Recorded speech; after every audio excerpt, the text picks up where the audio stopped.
Now, we always say every time we do these blackjack profiles, the player has the game of the season. All right, so Ings had, 2 kickoff returns in the first half in that game against Albany a couple of weeks ago. Antron blocked the game-winning field goal against, Baltimore? To win the game, seal the deal. And Monte Lewis, now he's already been the defensive player of the week. How do you top that by being on this show? What play happens? Because everybody who's been on this show does something spectacular in the game. What are you going to do? Hopefully, it continues. It doesn't need to stop, with the last person that did it. So I'm next up on the show. So yeah, that's right. I get some of that good, juju, I guess you could say. Well, in that game that you were the defensive player of the week, I mean, sacks, tackles for the loss. I mean, and I saw that you had talked about, like, being a defensive player in the Arena League is tough. Like, you have an area that you're supposed to kind of just, the field's smaller, so you're kind of confined to that area. So to put up numbers like that, you had a day.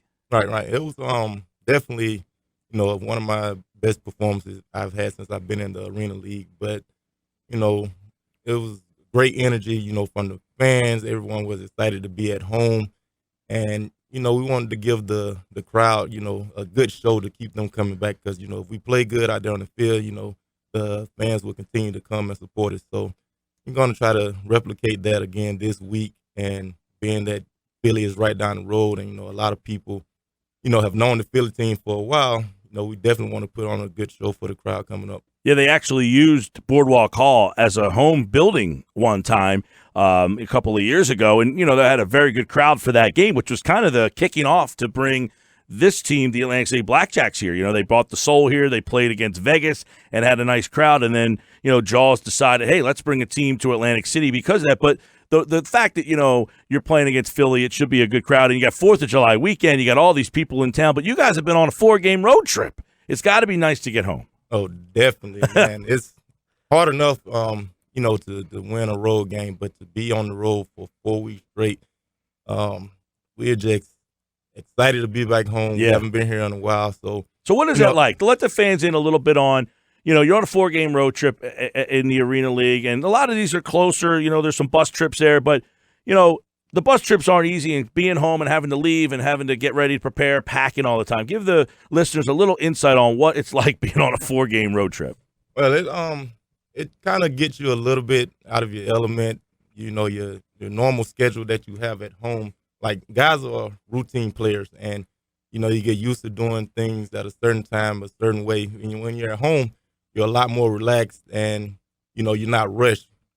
When you're on the road, totally different. Anything can go wrong, from, equipment to just being out on the field at a certain times. Like, we were even in a situation, a few weeks ago where they were saying that the kickers couldn't even be out on the field. So, it just kind of throws guys out of routine. So to be at home, you're going to get everything just like you wanted, and everyone will be back in their normal routine. Now, be a little more relaxed. Let me tell you, you guys probably don't know this. By the way, Lamarck Brown, Antron Dillon, Monte Lewis, they're all sitting here, and poor Antron's getting stared at by his buddies here. So it's, he can't let it loose. He wants to start letting things fly, but these guys are filming them, taping them. So what you don't know, a couple of weeks ago, you guys are in Albany, and I'm at home. It's a Saturday. Now, I'm the program director here. I'm in charge of the station, and Josh over here, he's producing the game. I get a phone call on Saturday at about 2:30 that says they can't get the game on the radio. Because the play-by-play guy, Nick Costco, when he was trying to connect the equipment, it was taking the internet from everybody else in the building. So the owner of Albany, who's also your owner, comes in and he tells, you can't do the game. You're taking the internet from everybody. So they couldn't figure out what to do. So they call me Saturday afternoon.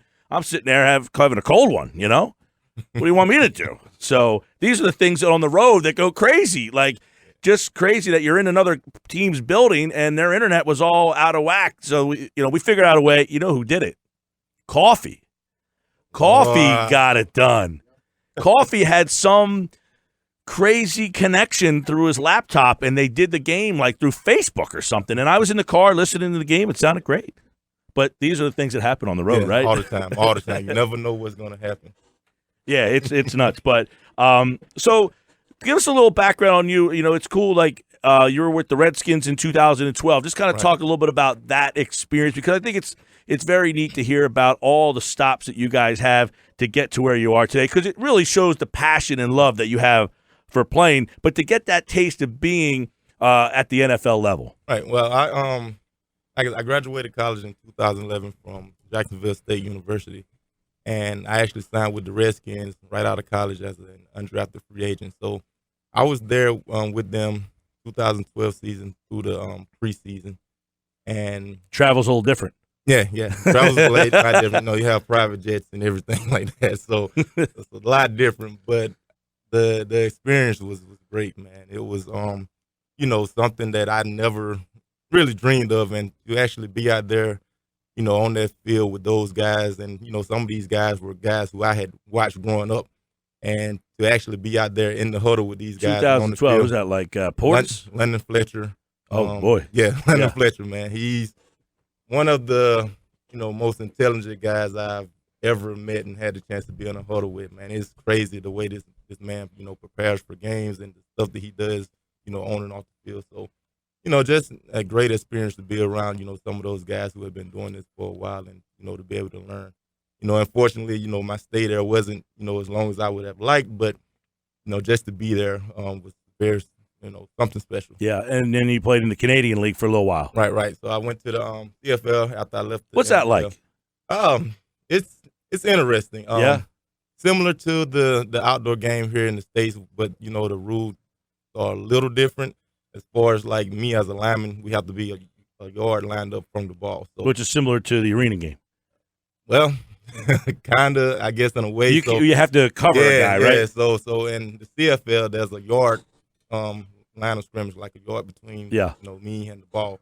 In the arena league, you can't have any space. Right. So the spaces in the arena. Well, I meant there's restrictions. Is what I meant. Yeah, a lot more restrictions. So, but at the end of the day, it's football. Yeah, I always like the Canadian League. It always feels like there's a lot of that field is being so wide. You're almost like the NFL should almost like think about making some sort of tweak to the field with the way the game is right now, because everything is like, if you want to be a defensive player growing up, that sucks. Yeah. Like you got, and in the arena league, you got no shot essentially. They got no rules for you. Right. But hey, look, I'll tell you, it's been a lot of fun, and watching the team, but as you guys mentioned, the 4-game road trip, but you still have a shot here. It was funny, I guess somebody tweeted out that you guys were eliminated from the playoffs, and then you guys kind of saw that, and you won the game last week, which is not true, right? There's still an opportunity. You win this game, there's a bye next week. Now, you talked about in the off, 12 weeks in, you're finally going to get a bye. That's unheard of for you guys. Yes, this is the first time, I've played in this league that has been like that, so it's been a long season. Like, we've had guys beat up, and so this bye week is really going to benefit us a lot. To finally get off our feet and let our bodies heal and recover. And then so it's Philly this week, should be a great crowd.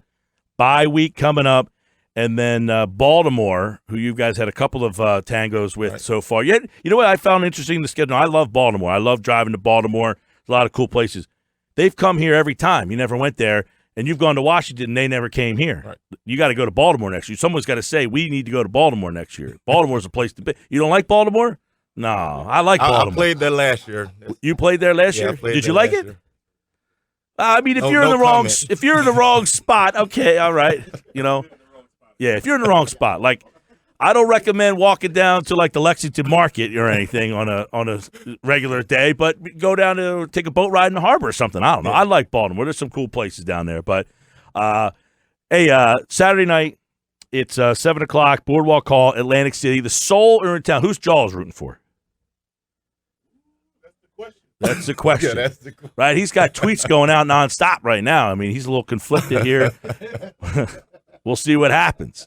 But it's Saturday night in Atlantic City, and Monte Lewis and the guys, we wish you guys luck, and obviously get healthy during the bye week, and then hopefully get 2 in a row, and we can get some playoff football in Atlantic City. And I can't believe this season seems like it's fun. It just seemed like they announced that you were getting a team. Yeah, it definitely went by fast. You didn't have a name, and now all of a sudden there's a name, and the season's almost over. I know it seems long for you, but for us it seems pretty long. It goes by fast for us too. By the way, Lamarck Brown, first touchdown in team history, correct? Is that accurate? All right. I hear that promo all the time. touchdown, Lamarck Brown, the first time. All right, so he'll always be he'll go down in history. Antron Dillon, of course, he blocked the kick after he was on our show. What will Monte Lewis do? Be there Saturday night to find out. Ings had 3 touchdowns in that game. First leg. That's all right. That's her. He's calling it. First play. First leg. All right, Sports Pass Live, 97.3 ESPN. Saturday night, Philly is in town against the Blackjack. Appreciate you coming in. Good luck, guys. Appreciate it. 97.3 ESPN.